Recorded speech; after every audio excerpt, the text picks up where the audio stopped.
Olá, gente, tudo bom? Meu nome é Ana Luísa e hoje nós discutiremos ao longo desse vídeo sobre alguns temas importantes na gestação.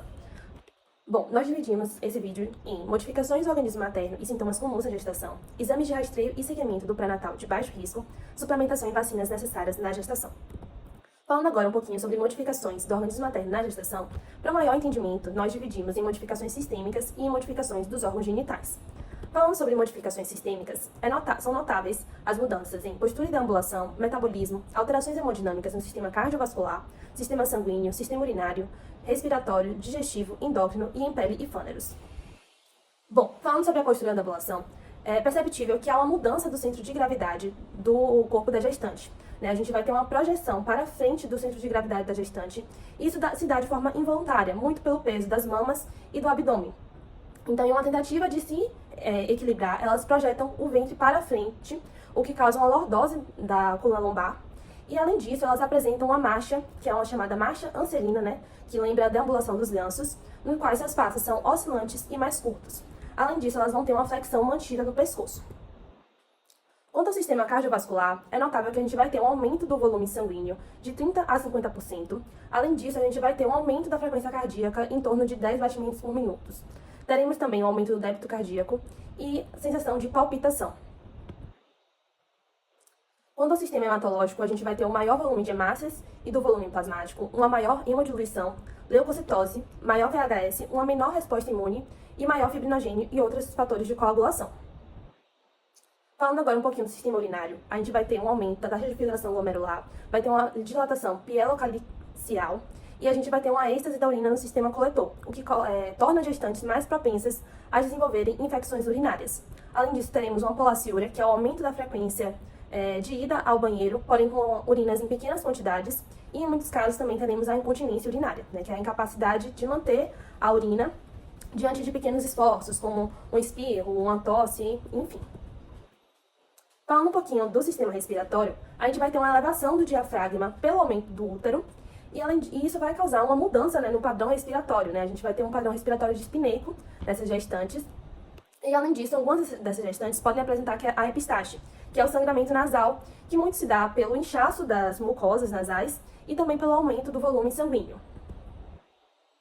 Sobre o sistema digestivo, é comum o aparecimento de náuseas e vômitos no primeiro trimestre, a gengivorragia, que é o sangramento da gengiva, uma diminuição do peristaltismo, que muito se dá pelo retardo do esvaziamento gástrico e do trânsito intestinal, uma hipotonia e hipoatividade da vesícula biliar, a pirose, que é aquela sensação de queimação no peito, e em alguns casos também a apresentação de hemorroidas.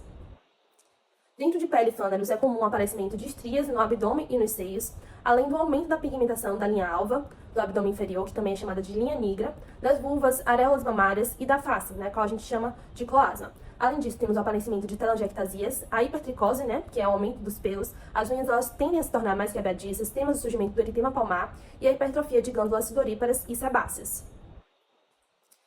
Falando de órgãos genitais, a gente dividiu em vulva, vagina e útero.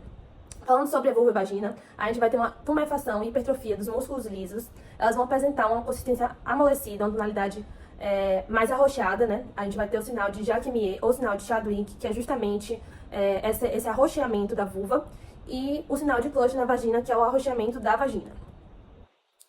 No útero, a gente vai ter no corpo uterino um amolecimento, um aumento assimétrico e a mudança da forma piriforme para globosa.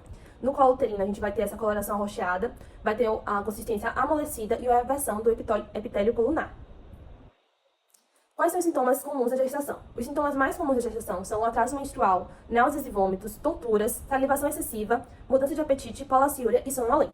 E aí pessoal, tudo bem? Meu nome é Romário, sou estudante de medicina do 8º período e para dar continuidade à nossa aula agora a gente vai falar um pouquinho sobre os exames de rastreio e o segmento do pré-natal de baixo risco. Bom, o pré-natal ele é uma das etapas mais importantes durante a gestação. É nesse período que a gente monitora tanto a saúde da mãe quanto do bebê, identificando precocemente quaisquer condições que possam exigir nossas intervenções. Os exames de rastreamento são ferramentas fundamentais, pois nos permitem prevenir complicações e promover uma gestação saudável. Então, está aqui alguns objetivos do nosso segmento do pré-natal. Quando a gente fala do primeiro trimestre e de exames, a gente precisa pensar em exames que são essenciais durante a gestação.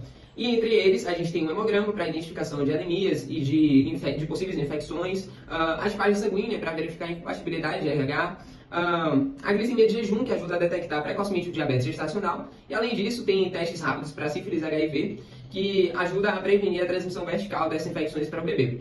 O ultrassom também, realizado até a 12ª semana, também é um exame importante para avaliar a idade gestacional e a viabilidade dessa gravidez. Bom, quando a gente fala de número de consulta, é essencial que a gestante tenha ao menos uma consulta de pré-natal até a 12ª semana, para o início precoce desse acompanhamento. Quando a gente fala já do segundo e terceiro trimestre, quando a gestação vai avançando, alguns exames tornam-se necessários para garantir também esse bem-estar. Entre a 24ª e 28ª, a gente realiza o teste de tolerância à glicose necessário para a identificação do diabetes gestacional. A gente também repete exames como o VDRL e HIV e o anti-HIV no terceiro trimestre para monitorar infecções que podem surgir ao longo dessa gestação. E o ultrassom morfológico entre a 20ª e 24ª semanas é particularmente importante para avaliar o desenvolvimento fetal e detectar possíveis anomalias. Todos esses exames, além do que eu citei, permitem ajustar um plano de cuidado e garantindo, né, que tanto a mãe quanto o bebê estejam em segurança até o momento do parto. Sobre o número de consultas desse período, no segundo trimestre são recomendadas consultas mensais até a 28ª semana. A partir do terceiro trimestre, as consultas devem ocorrer quinzenalmente até a 36ª e depois semanalmente até o parto, totalizando no mínimo 6 consultas ao longo dessa gestação. Agora, falando um pouquinho de acompanhamento e cuidados continuados, a gente tem que, cada consulta pré-natal é uma oportunidade de revisar os resultados dos exames e ajustar o acompanhamento conforme necessário. A continuidade do cuidado é essencial nessa fase, durante todo esse período, e é importante que a gestante se sinta acolhida e informada durante todo o processo. O vínculo que a gente cria com a gestante, o vínculo da gestante com os profissionais de saúde, é fundamental para garantir que as decisões sejam tomadas de forma conjunta e que todas as orientações sejam seguidas. Com isso, a gente proporciona a melhor atenção possível até o momento do parto, minimizando riscos e promovendo o bem-estar materno e fetal. Agora eu vou passar a minha palavra para a Cris, que vai falar um pouquinho sobre outro assunto. Olá, tudo bem? Me chamo Cristiano, né? Eu sou estudante de medicina da Unifax e hoje nós vamos falar um pouquinho dos suplementos e das vacinas necessárias durante a gestação, tá bom? É muito importante, né, ser acompanhada por um médico, né, e não tomar, né, medicamentos, né, que podem ser contraindicados para as mulheres grávidas, tá bom?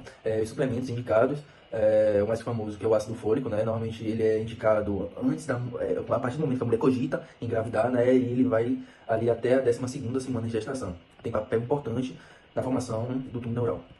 O segundo é a vitamina D, né, que é indicado a dose de 1000 miligramas por dia, tá? Auxilia no desenvolvimento ósseo e dos dentes do bebê. Bom, temos o ferro, né, que ajuda a prevenir a anemia ferropriva, tá? E é indicado 27 miligramas por dia. Tem o ômega 3, né, que ajuda no desenvolvimento do cérebro e dos olhos do bebê e é recomendado de 200 a 300 miligramas por dia. O zinco, né, é um importante antioxidante natural, né, ajuda na divisão celular do embrião, tá? Vitaminas B6 e B12, né, tem importante papel na composição do sistema nervoso, né, a vitamina B12 e a vitamina B6 previnem malformações, né, e reduz os famosos enjoos na gravidez, tá? E agora falando um pouquinho das vacinas, né, vamos falar um pouquinho, tem a DT e DTPA, né, que protege a gestante do bebê contra o tétano e a difteria, né, a gestante que não é vacinada previamente tem que tomar as 3 doses da vacina, né, sendo que intervalo entre 60 dias entre as doses, né, sendo que 2 doses de DT e 1 de DTPA, a partir da 20ª semana de gestação. Seguindo, né, nós vamos ter a vacina da hepatite B, né, a gestante pode tomar em qualquer idade gestacional e é importante administrar as 3 doses, né, em 0, 1 e 6 meses de gestação, né, e assim, se a gestante não conseguir completar, né, o esquema vacinal durante a gestação, ela deverá concluir após o parto, tá? Hepatite B, né, é um vírus que pode ser transmitido da mulher para o bebê durante a gravidez, no momento do parto, ou até mesmo durante a amamentação, né, se houver injeção de pequenas quantidades de sangue pela criança, em alguns casos de fissuras no mamilo da mãe. Ao longo da gestação, essa infecção aumenta o risco de parto prematuro, tá bom? Seguindo, né, nós vamos ter a influenza da gripe, é indicado tomar anualmente, né, nos períodos sazonais, a gestante, tá bom? E até 42 dias após o parto, tá bom? E tem a Covid, né, que passamos por uma pandemia terrível, né, que é super indicada essa aplicação da vacina em qualquer idade gestacional. Para proteger essas gestantes, né, até no puerpério, né, 42 dias após o parto. É isso, obrigado, espero que tenham gostado.